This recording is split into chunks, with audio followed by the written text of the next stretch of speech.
Hi, good morning, good afternoon, good evening. Today, we shall go on to talk about descriptive epidemiology. As I mentioned a couple of weeks ago, we will describe disease distribution by time, place, and person. Today, we'll cover a bit of this concept of populations at risk, understanding time at risk. We'll also recap incidence and prevalence for those of you who missed the class.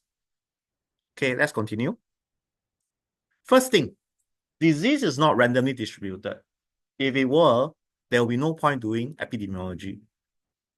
Because disease is not randomly distributed, we can therefore guess or induce what are the causes, what are the association based on the fact that disease, for example, you find that you have breast cancer in certain patients, and these patients may have family history of breast cancer, and you dive deep inside, they may have this thing called the BRCA gene.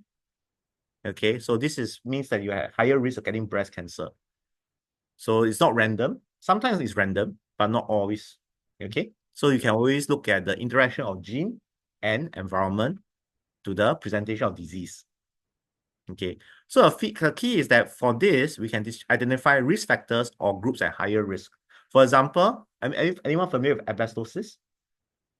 Oh, good. So asbestosis was something that used to have for buildings as a fire resistant material. But unfortunately, it's associated with this rare lung cancer called mesothelioma. And this typically appears 20, 30 years after. So in most countries have already banned the use, but you go to some of the more rural areas of Singapore even, I think, you might still see some. Okay, but most of it has already been removed. I'm not sure about Vietnam. How is Vietnam? Do you still have this asbestosis used? You still have? Okay. It's banned, but some buildings still do. Okay, so maybe remind me not to go to Vietnam. Legacy. Okay. So we are identifying those at greatest risk. The prevention effect will be useless. So prevention is to find out who will benefit most from the intervention. So disease is not random. So therefore, epidemiologists will... It's not on, is it?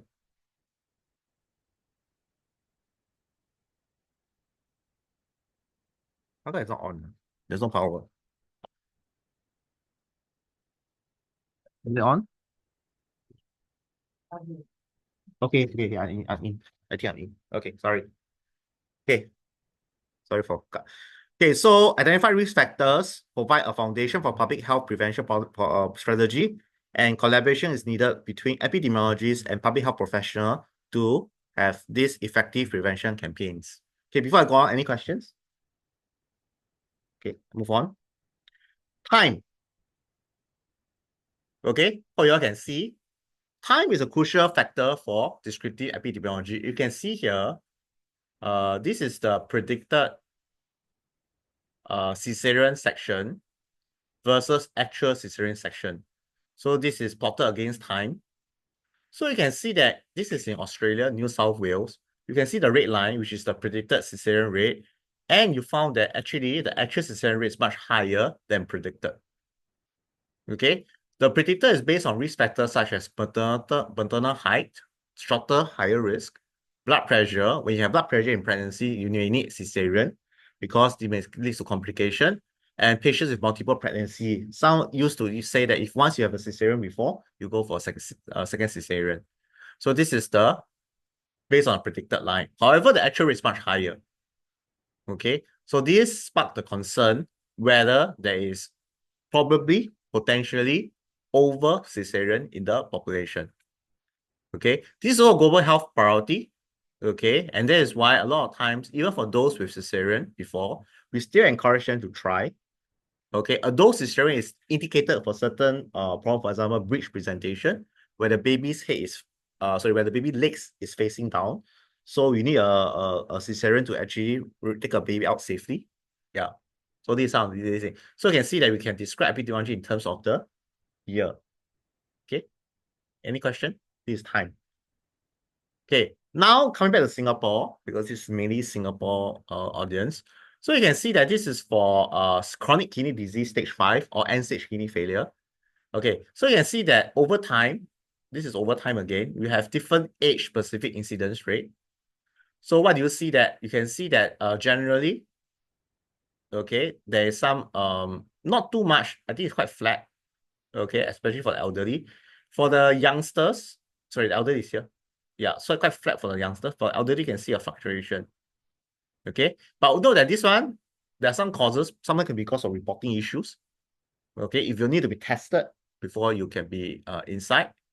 Okay, and so and you also need to see whether the fluctuation is expected or not. Okay, but at least you can see from time, this is what epidemiologists look at and see that there is some trend, especially here. You see there's increasing trend from here to here, and then you start to plateau off, and then you start to see a decreasing trend. If I'm not wrong, the latest was shown a big increase. So that's why we use this as a way to monitor disease in the population. Okay, so this is back to Singapore. Next, we talk about place. Okay, place. Quite straightforward, right? Where? Yeah, unfortunately, in Singapore, it's quite small. Okay, but this is a study in where's this study? Yeah, US. So look at seatbelt use. Okay, so public health is actually quite broad. So you can see that those areas that are blue have high seatbelt use, right? High seatbelt use. And then those that are lighter, they have less seatbelt use. Okay. So this shows that in states like California, okay, California, I'm not sure where's California. See it here, California, high seatbelt use. Montana, where's Montana? This here, MA, is it? Anyone know what's Montana? No. No. MT, is it? Yeah, okay, so I'm not very bad at it. But you can see there's some areas where there's actually lower use of seatbelts. So based on this, you can have campaign because resources are limited. Without knowing this, you won't know how or where to campaign, put your money in. So places like California, which has a high seatbelt usage, you could still have a campaign for seatbelt use, but it's not going to have this much returns. So we call this diminishing returns. On the other hand, you should focus on places where the seatbelt use is much lower for your intervention. Okay, so this is one thing. Okay, some other things we talk about is Zika. So Zika is more of a tropic region. Okay, malaria, dengue. Whereas some places, if you don't go there, you won't diagnose it. So there are some cases of dengue, which is not commonly diagnosed in US because they are not with the tropic region. Yeah. Okay. Any question? Now move on. So this is on place. So coming back to Singapore, I try to do that for cancer, but actually Singapore is quite small. So what I can find was this. So place. So they Hep B. This is hepatitis B, the liver virus caused by this virus called hepatitis E. So what happens is that you can see that these cases are mainly imported cases for all these countries. Okay, not many. Yeah, but Hep E, these are so you can also study where the cases come from. Okay, so during COVID, remember when there wasn't any much cases in Singapore, all your COVID cases were imported cases at the early stages, and then we can actually group it by where they come from. Whether they came from China or some other places, or even which state they from, whether is it Wuhan or Beijing or so on. Okay, so this is calling by grouping by place. Okay, next we go to person. Person is quite straightforward. Basically, you see who is getting sick. Is it the men, the women, the children, elderly, or is there any specific group, for example, the ethnic groups? So we try to find out a common trait between those that experience a health outcome versus those who are not free from outcome. So this is a condition called circadian sleep disorder. So it's more common in males. So you can see here, the way to read it is look at this. Higher, the worse. So mainly in young males. Okay, and then maybe younger women, the peak is here. Okay, so there's a minor peak in adolescence, early stage, and then mid, and then here. Okay, females much younger, and then also slight peak here. So once you have this disease distribution, you can help diagnose. For example, for middle-aged men, okay, for younger women, because of the hormonal protection, they are less likely to get heart attack. Less likely to get heart attack. Although it's not uncommon, but it's still less likely. So between a young, like a 40 man and 40 woman, both have chest pain. More likely that the man has a heart issue, whereas the woman is less because of the protective effect. So knowing the distribution will help you decide on this. So health campaign for this, then you can target the young and middle-aged men for maximum impact. So all these things helps. All these things helps you decide on how to intervene. Because remember, resources are limited. Okay, move on. Any questions? Okay, so this again, Same thing I'm showing. This one is by male and female. So you can see the overall, this is the overall. Male is higher than female. Okay. So all these things tells us something about the disease being more common in male than female. For new cases, at least. New cases. Okay. Okay, now let's go back to incidents. I think I covered this before. Yes, Is this question? no, is Okay. space. You talk about space. Time, place, things like person. infectious diseases. Mm. One of the epidemiologists. So that's your space thing, lah. You mean place, is it? Place or Place, space? place, Yes, place. place. So infectious disease, you always talk about imported, exported, and also talk about the patient zero or vector zero, where they go. So they do contact tracing. So in my earlier days, during the COVID pandemic, I was asked to contact trace. Where do you go? Okay. So interestingly, in SARS much earlier, they actually traced the spread of virus to a Chinese restaurant. So a Chinese restaurant in, I think, Canada. So that's how they spread, because they came back, they welcomed them. So they went to a Chinese restaurant, and from there it spread to the other parts of Canada. So trace this contact tracing, where do you go and who do you interact with, help us isolate where are the case. But for COVID, it's a bit difficult because it's much more contagious, I think, and then you even asymptomatic. So at least for doing SARS, it was certainly much easier to contact trace. Does that answer the question? Yes. So Dr. Good. Ning was one of the team Mm. in the SARS contact tracing. Yeah. I mean, you didn't cite the examples of Florence Nightingale. Florence Nightingale. Sorry, what's the example? This one was so-called epidemiologist tracking. But Okay, this one I have to go and find out, but I'm not very sure about Florence Nightingale. But that's a good question. So you can all you as homework, you can go and read out about Florence Nightingale.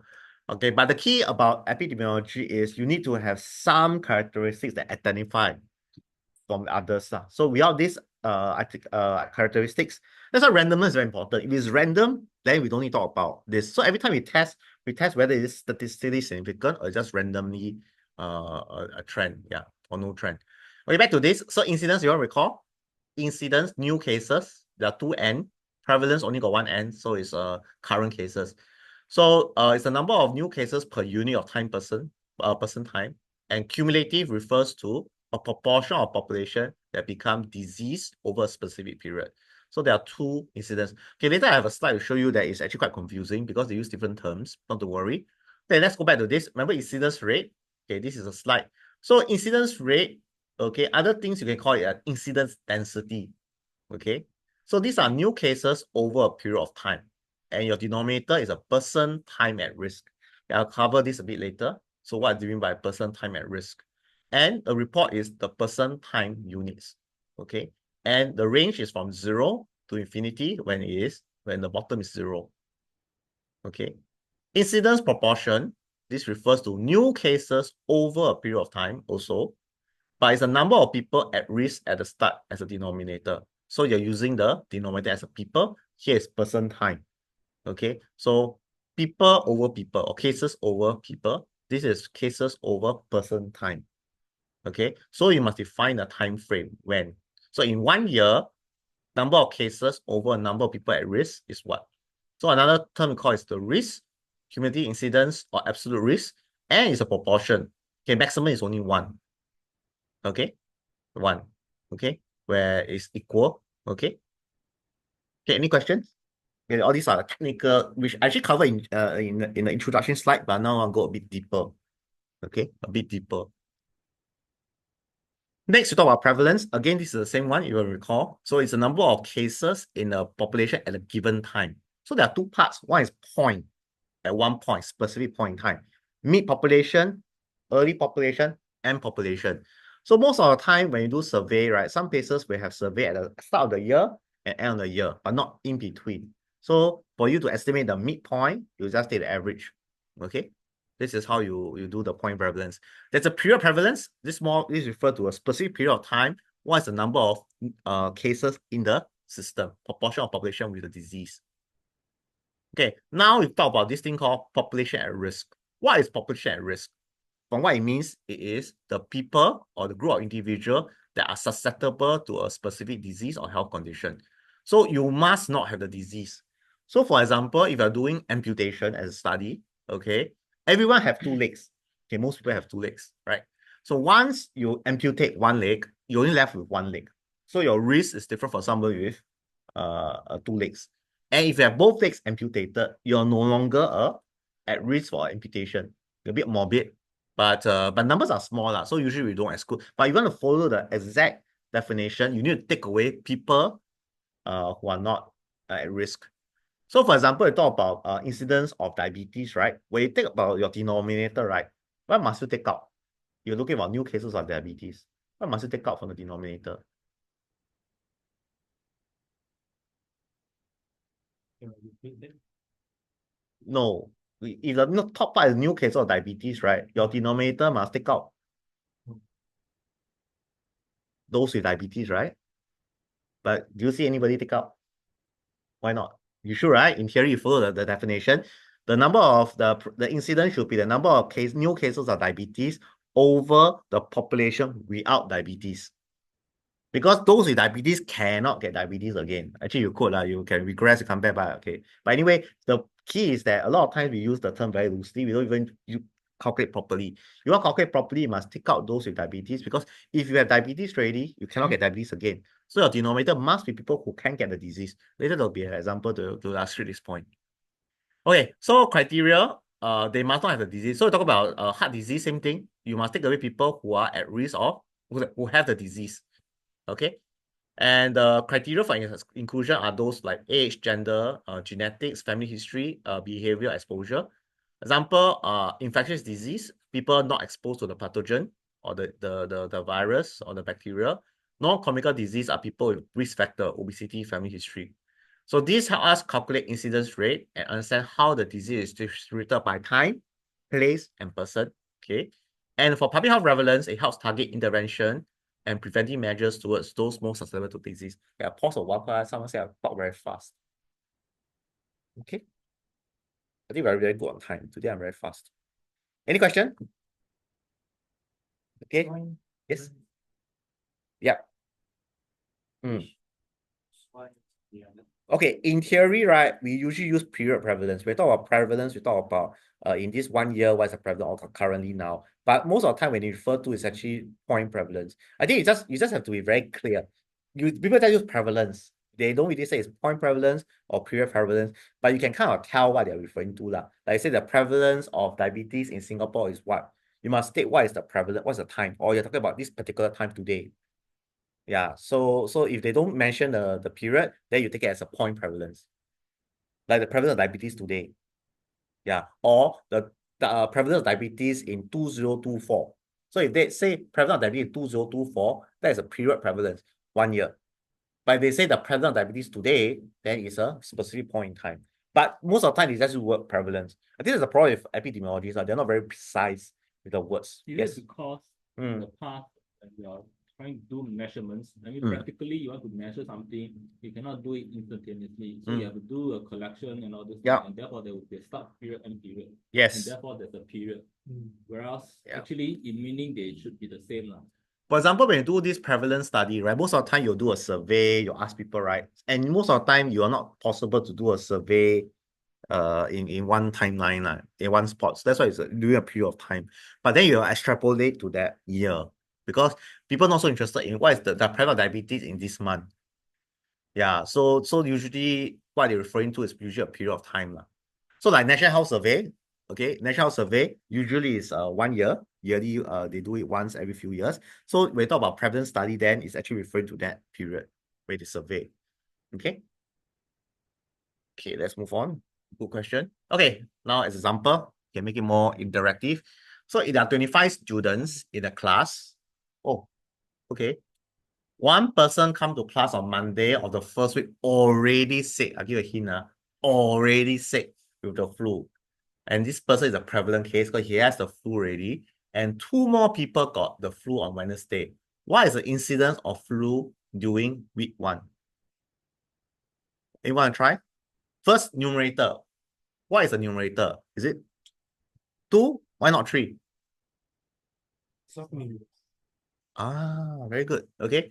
What about denominator? Oh, 1 or 25? Yeah, okay, you'll be listening. Okay, so the answer is 2 out of 24.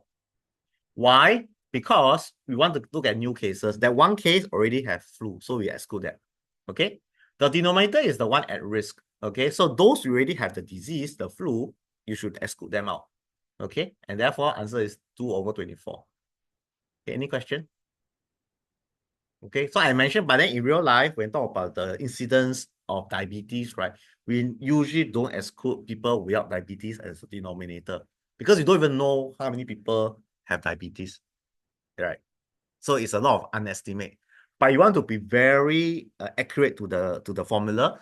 The way to calculate number of the incidence of diabetes is in a cohort of patients without diabetes.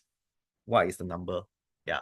So this is how you do epidemiology study. So when you do a study design, it's very important to define your inclusion and exclusion criteria. Okay. Okay, this is another interesting question. Okay, I actually asked my professor in 2009. Okay, I asked, when you talk about breast cancer, what should your denominator be? The population or the population of women? Or the population of women with breasts? oh, that's what. Huh? Men also have breast cancer. But your then depend on numerator. What's the numerator? Is numerator women? So that's why it must be very clear. So when you talk about incidence, so the incidence of women having new breast cancer is the number of women numerator with breast cancer over denominator of women without breast cancer. Okay. But some people, they focus on those in a puberty stage because if you are pre-pubertal, you will not likely have breast cancer also. So that's why you must be very clear. That's why sometimes you look at population, right? Sometimes you use population above 15 years old. Okay. So this is the reason why, because a lot of these conditions doesn't occur below 15. So you look at the population above 15 years old. You look at OECD countries, you must understand the principle. Okay. There's a lot of details, but you must understand the principle. Okay, any question? In our Yes. registry, national NRDO, they'll define this and they'll define as, I think they define as female only, right? Yes, only female only. All right. Yeah, but I'm not sure where they put the age inside. Yeah. But you're right, because they actually skip the question because when you talk about the numerator, they only include females. They don't care because if you want to do breast cancer per se, then you include numerator male and female breast cancer divided by the whole population. But most time when you talk about breast cancer, it's usually about breast cancer in female. Yeah, so numerator is female, denominator is also female. That makes sense. For Prostate also NRDO, lah. yes. Yeah, prostate. So prostate, be careful if not if you just divide by the total population because you think of population, then it's not correct because women don't have prostate. So for the NRDO, they do have two definition. I mean, two measures. One is the crude rate, and one is the ASIR, age standardized incidence rate. But even the crude rate, I think for prostate cancer, they report as good of women. Yes. So they just have to do it. Yeah. I think they divide. They have the crude and the ASIR standardized population standardized rate. Okay, this lecture, all these things can find online, but here I'm here to clarify and your concepts. Okay, time at risk. This is another important thing. Okay, so it's the period. Okay, remember just now was the person at risk. Now it's a period during which an individual or population is exposed. Okay, to the possibility of developing a disease or condition. So it's the amount of time each person is vulnerable to the disease. So it's essential for incidence rate calculation, which is not so straightforward. So when in the exam count incidence rate, it's a bit more troublesome. Later I'll show you an example. The amount of new case is divided by the total time at risk. Not everybody has the same risk. Okay, later learn about future learn about survival studies, time studies. Then you can understand all these event to time studies. Yeah. So for a chronic disease, the time at risk can be very long, many years. For acute condition like COVID or infection, it can actually be shorter and just limited to duration of exposure. Okay, it's a big theory conceptual. Let's go on. So example, in a clinical study, you track patients or participants over 5 years. Okay, start time, end time. Each year they remain disease-free is the time at risk. Okay, so what you're afraid of is dropout. So in this study, right, people drop out. Okay, then another sad thing is some study people also die. So when people die, they end the study. Okay, so they cannot calculate anymore. So it means that if let's say they died of a unrelated condition, you say that they contributed, let's say they died at year 3, so they completed 2 years of follow-up. Year 3 start, year 3 they died, and then they're disease-free. Okay.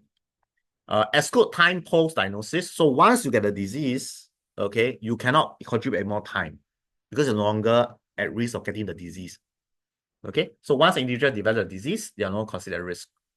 So public health complications, implication means that you need to understand this to identify, to design effective intervention. So you must know who are at pre or high vulnerability and where and can you do the preventive measures. For example, isolation, right? So when you in the early phase, right, they'll isolate people with fever. Then they isolate people with exposure, travel history. Okay, but if beyond the period of time, let's say let's say the disease is, let's say, 7 days. That's the incubation period. And it's beyond 7 days. There's no point in isolating the person because you have already spread. Okay, so that's why you need to come up with a cutoff for your disease prevention or your intervention. Okay, so this is a very cheap slide. Okay, so look at this. Patient 1, January start, enter the study, December end, right? So how many months? 12 months, right? Okay, X means develop the disease. So patient 2, 8 months and develop disease.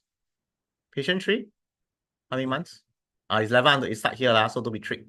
Okay, not everyone has the same starting point, but this one only got 11 months. Okay, sorry. So patient 4, same thing, and so on.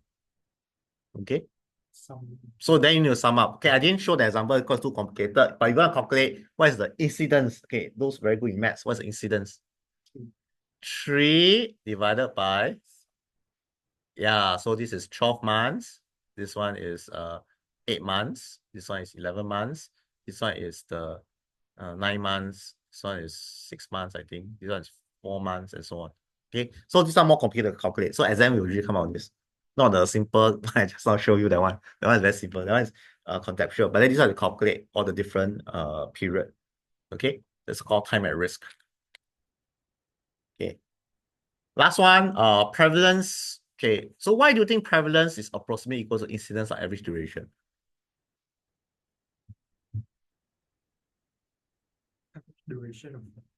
of the disease? Okay, so we talk about infectious disease, the prevalence can die out very fast. For example, Ebola. Okay, Ebola. Okay, because it's fatal. It's fatal. So you get the disease, few days you die. So the prevalence will be very short. So so imagine if you are you're trying to survive, how do you make yourself prevalent? You must be visible, so come up many times. Okay, each time you come up must have long duration of exposure. Otherwise, you end up not coming up very often and then short duration.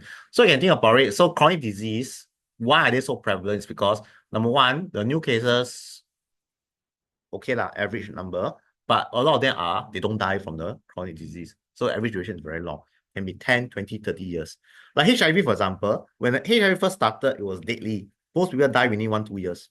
But with better drugs, the average duration of someone with HIV is longer. Some people can even live 20, 30, 40 years with HIV. Okay, and because of that, your prevalence of HIV becomes longer, more. Okay, yeah. So that's why this is a sheer concept. So when we talk about infectious disease, usually the prevalence, let's say we talk about like monkeypox, all these things, very hard to be prevalent because the duration may be quite short. Yeah, compared to some other countries, because it's that. Yeah, but then for that you need to have fight. So what about flu? Okay, why influenza, even short duration, why is it so prevalent? Seasonal. The driver is the new cases. New cases is driving it. So short duration, full vaccine, influenza maybe lasts a week, few days, but there's so many new cases because it's very, very contagious. So that's why there's all new cases. So whether is it driven by new cases or is it driven by average duration? So in summary, if you are epidemiologist or if you want a scientist, you want to reduce the prevalence of the disease, you can, number one, reduce the incidence, no new cases. So that's why for HIV, I think what they're trying to do is safe sex. Okay, safe sex. Okay, then your average duration, okay, a bit counterintuitive. It's supposed to reduce the average duration. Okay, but then I mean so what you do is you can treat the patient, and sometimes when you treat the patient, they becomes disease-free, okay, or go into remission. Like cancer, for example, can go into remission. Okay, so when you target a disease to reduce the prevalence of the disease, you can either reduce the incidence or you reduce the average duration, make them go into remission earlier. Okay. COVID, okay, so COVID incidence is okay. Average duration of COVID is 2 weeks, right? Because that's why you're isolated for 2 weeks, right? So that's why it's settled already. Okay, you potentially can reduce the duration by taking drugs. Some people take the drugs to reduce your symptoms, all these things. Okay, then the incidence is driven by the new cases. The new cases. Right now, I think because people have some form of immunity. So I think I'm not sure whether is there a children vaccination. Are the children vaccinated now? Okay, but if not, maybe that is how they can stop the new cases, by getting the new cases, the newborns to be vaccinated at maybe a much older age. I think if I'm not wrong, recently then they talk about having children vaccination. In the past, children, but anyway, children most of the time they are quite okay with COVID. Yeah. The COVID Yes, please. and all these are the so-called typical what you call the SIR, infectious disease, whereby you will see an up and down thing. Unless, of course, I mean, we talk about things in terms of ups and downs, or we talk about in terms of a steady state. Prevalence always, in a way, give us, to me, a kind of a so-called more steady state, kind of a thing. But when we talk about an outbreak, I mean, this is where Cal has gone to the causes, the typical, we call it, up and down curve, whereby initial outbreak and then stabilize. And then depending on the so-called viral diseases and all those things, whether I mean people, this is where people the assuming you got the immunity against when you got the disease, so therefore your people at risk will drop when your more people get infected. So your denominator actually drop. I mean, if a lot of people get infected, especially in a small pool in a so-called dormitory or in the ship context. So this is where your SIR comes from. Yeah, and one more thing is also some diseases can only get one time, okay, or during that period of time you won't get again. Therefore, the at-risk population, remember you talk about that at-risk population reduces. Yes. So even that makes it less likely to spread. Okay, well enough. Close in the closer population, eventually, I mean, depending on the so-called yes, you want to say? Yep.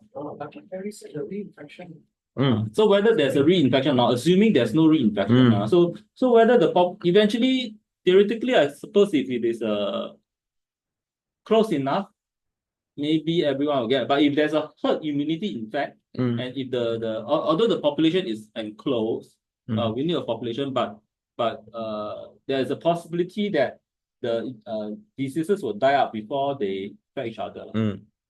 So this is where they talk of herd immunity and all these things. But will it always everyone will get infected? Not necessary, right? Not necessary. So I mean, there's a epidemiologist or the infectious disease modeling that we talk about. Initially, when it is a small population get infected, okay, it is quite low. But when this pool builds out, it becomes interact more and more people. It becomes a productive effect, and therefore suddenly it becomes a very sharp rise because one causes two causes four. But at the same time, there will be fewer and fewer people that are going to be infected because most of them will have been recovered. So these are the S stand for sustainability, susceptibility, infectibility, and the recover. So once they go to recover, then they are not going to be infected. They become a form of in a way of protection layer. You may potentially protect a few of the people being get infected because you form a shield, something like that. So this is the typical SRR models. Yes. So there are some details about this variances about SRR depending on whether they are what you call is there a second infection or not? Whether it can be second infected. Or is what? Whether it's an animal reservoir also sometimes. Whether you got animal reservoir. Source, imported cases coming in. See before what SERE is what I remember. Exposure. Whether it is obvious, obvious before it is infectious, is it? Okay. Unfortunately, I didn't really cover infectious disease, so I can read up and share with you all. Yeah. This is more chronic type, right? In a way, it's stable. simple one, yeah. So maybe I just want to carry on with the so-called the SR model, whereby because it's a SR model, so we got this mathematical equation inside. So if you just from pure say data analysis extrapolation point of view, you see the curve like this, and if you just extrapolate like this, then you will say that oh, eventually it become like this. So in a way, the data doesn't translate into mathematical models that is more reflective, and then this simple extrapolation will get it wrong. So you explain, oh, 10 days later, the volume will be like this. Well, in this case, for instance, in the ship case, there's this finite number of people on the ship. It cannot be like this. This is just your number. So the model is definitely wrong. Okay, thank you so much. Okay, so there's some interest. I will cover SRS. Okay, not to worry. Okay, so the key learning points. Okay, after all this, what are the key learning points? Firstly, disease is not randomly distributed among population. And it's because of this, we are able to identify risk factor and target population. Okay, otherwise, the whole public health intervention and preventive measures is going to just be everyone just do the same thing. Because we can find out who has high risk. Obesity, for example, they have high risk of diabetes. So we see who is fat. We advise them to lose weight. Okay. Yeah, this is what we talk about disease. Because you know that I think training has done an example. Those who are obese versus those who are overweight versus the normal weight. Diabetes is higher for the normal weight. Obese, yeah. Therefore, you target the obese people for weight loss. Okay. So descriptive epidemiology, I already covered. So it's about time, place, and person. So I gave examples, both overseas as well as local example. So if you want more interest, you can look at for time and person, you just look at any of the registry, disease registry, you give good example. For place, it's a bit difficult because Singapore is relatively small. Yeah, unless you have very good data, geographic spatial. So you talk about Cheney. So you ask him, he actually has mapped out all the different parts. So there's epidemiology for by place, geospatial. There's even more advanced. Okay. What? Chloral spread, is it chloral? What's the disease? Cholera. Yeah. So the one is spread. Cholera, yeah, it's spread through the tap, not tap, the thing, what's that thing called? The well, yeah. So I think I covered that in the first lecture. Okay, recap what is incidence, new cases, 2N, N and N, so new cases of disease over a specific time period. And you also need to know how fast a disease can spread. For chronic disease, it's slow, so you don't have to do anything. But for infectious disease like COVID, monkeypox, you need to be very fast because you find one case, you isolate it, you keep it in one place, you can prevent further spread because it's very contagious. Yeah, that's one thing. And also it could be fatal. So that is all about infectious disease. Chronic disease, important, yes, but obesity is not one day. It takes time. Okay. So chronic disease is a bit not so critical like in a sense. Okay. Then prevalence about new cases. Sorry, both new and existing cases. So it's the number of total cases. So I covered this already. So this is a disease burden. So I gave a formula. Prevalence equals to incidence and average duration. So from there, you can see that chronic disease will affect us more because of the duration. Yeah, because of the duration, you are stuck with diabetes, hypertension, lipidemia. But at the same time, you should be happy because you're stuck with them means that they have not died. So if they have died, then they will not be part of the problem. But that's not the purpose of our job. Finally, population at risk. This is the group of patients, individuals who are susceptible to developing a disease, and you must exclude those with the disease. Okay, so this helps to calculate the incidence rate and the targeting. Still have some more, time at risk. So time at risk refers to duration. I just show that when do you first start the study, when do you first get observed, and when do you end? Either you drop out or you die, or when you develop a disease. Because once you develop a disease, your time stops there. Okay, we're no longer interested. Okay, this helps to also depend on whether it's acute or chronic disease. So this affects your time at risk. Usually acute disease is short time at risk. Maybe just exposure. How long do you expose to the person? So that's why you get all the contact tracing. They'll ask you, how long do you get in contact with this person? Is it 1 hour, half an hour, or what? Because this is your exposure time. Okay, because close contact.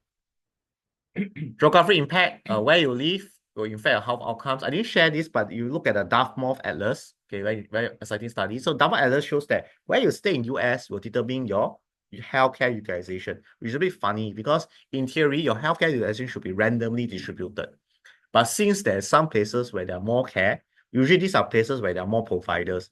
So the Dartmouth Atlas shows that places with more providers tend to have more care. Okay, so you can either interpret as more care, more provider, overcare, overuse, or you can look at the other way around. Cases where there are not enough providers, the minimum amount of care is given. So it's depending on how you interpret. Okay, person-specific factors. So some factors based on age, gender. Some like for example, some conditions more common in the younger age group, like chickenpox, for example, more common in younger age group. Gender, breast cancer more common in females. Prostate cancer more common in males because of reproductive differences, the anatomy differences. What? Women don't know prostate. That's why I say women don't have it. That's say more common in female. Anatomical differences. Their behavior also, some patients with high risk behavior, okay, may like casual sex, high risk of HIV, okay, and all these things. Then you can actually effectively help intervene. So you like passing condoms. Okay, don't pass condom to an 80-year-old man. Okay, it's wasting effort. You pass condom to young women, people who have more likely to have casual sex, right? So you give it to them. That's why in a lot of places they target young people who are not so risk aware. That's why a lot of there. But then this is another, depending on where you are.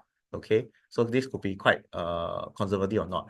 Time as a factor in disease trend. So you can also track over time to see whether is the condition improving, worsening. But the key thing is when you measure, you need to measure in a similar way. Okay. So definition might be quite similar. Then you can compare between time. For example, I mentioned the cesarean section. So there are more and more cesarean section globally. Okay. And this is how to forecast health challenges and direct public health efforts. Okay, I will end now. It's a very short theory. Oh, sorry, one more one. So next week, we will cover methods for data summarization and standardization. So there are two types, direct, indirect standardization. We'll cover years of life loss and other measures of disease burden. If I have time, I'll cover week 4. So it's concept of risk and see how it goes lah. And Hughes criteria. Okay, how am I going too fast? Okay, I'll pause now. Any feedback? Is it too fast?